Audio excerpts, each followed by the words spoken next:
In November of 2017, we acquired data using the helicopter-deployed system called SkyTEAM. This system allows us to image beneath the ground surface, mapping out peat thickness by using the measured changes in the electrical resistivity. Shown here is the field site and the location of the lines flown by the helicopter to acquire the geophysical data. We acquired data along a total line length of 827 kilometers. There were 110 parallel flight lines, separated by 230 meters in the most densely covered areas, with the lines more widely spaced in other areas. In addition to the parallel lines, you can see that there was one long flight line that went through the center of the site, crossing the parallel lines.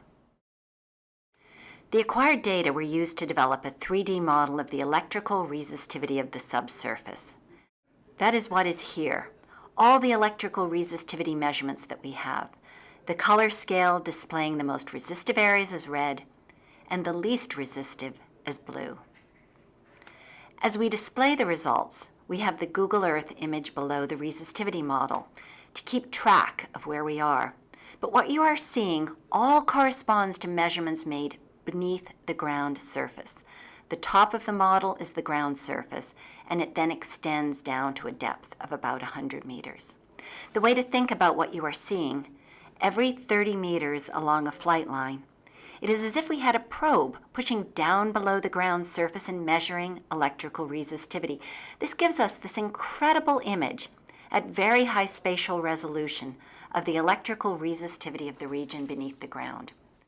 We are seeing into the earth, not just relying on what we can see and measure on top of the ground surface. What you will notice is a lot of red at the top in this resistivity model. We know from field measurements on core samples that peat is more resistive than the underlying materials, so the red is the peat. What we do now is to interpolate between the lines in the model so that we fill in those spaces, allowing us to estimate peat thickness everywhere in the area where we have SkyTEAM data coverage. We will now take a vertical slice through the model and move through the model from the southwest to the northeast, showing the variation in peat thickness that we have been able to capture. We are zooming in on the top 50 meters to better display the region containing the peat. Now please note that as we scroll through the model, because of the perspective being shown, you see the vertical slice, but also see the surface of the rest of the model behind that slice. What we consistently see is the color going from red at the top to blue beneath. So resistive material at the top with the resistivity decreasing with depth. The lowest resistivity values at the bottom of the model correspond to the underlying clay. Now to figure out, starting at the top, where exactly we have peat. You will see two black lines. The black line at the top is simply following the top of the model, which is the ground surface. So how do we define the base of the peat? In order to identify the peat region in our resistivity model, we used our core measurements, which indicated that peat could be defined as the material with resistivity values greater than 50 ohm meters, so the peat is the red region. We found that we could most accurately define the base of the peat by also using information about the change in resistivity, the vertical gradient. These two factors, the resistivity value and the gradient, were used to draw the lower black line, the base of the peat. So we interpret the region between the black lines as the peat, allowing us to estimate peat thickness.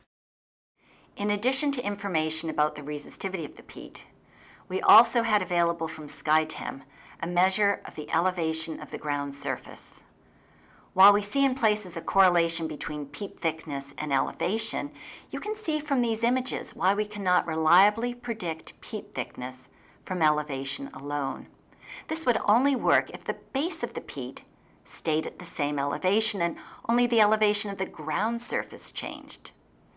We can see changes in the elevation of the ground surface. You'll see the waviness as that top black line moves up and down. But we can also see changes in the elevation of the base of the the peat. The base of the peat, the bottom line, is moving up and down. Thus, using elevation of the ground surface alone to predict peat thickness would require an extensive field program of ground-based measurements to calibrate the relationship. We can scroll through this resistivity model and see how we are able to capture the changes in peat thickness. Now, please note that the scaling in this model is such that it exaggerates the changes in elevation, the changes that you're seeing in the ground surface. All the details of what is shown here are given in our report. We go through a complete description of how the data were acquired, analyzed, and interpreted. Our SkyTEAM measurements have provided us with a detailed picture below the ground, giving us the ability to map out the presence and thickness of the peat. We conclude that this airborne geophysical method is the best approach, most likely the only approach, that can provide a cost-effective way to accurately estimate peat thickness at the 1 to 50,000 scale in Indonesia. We are convinced that this advanced technology can support the commitment that has been made to the effective management and protection of Indonesian peatlands.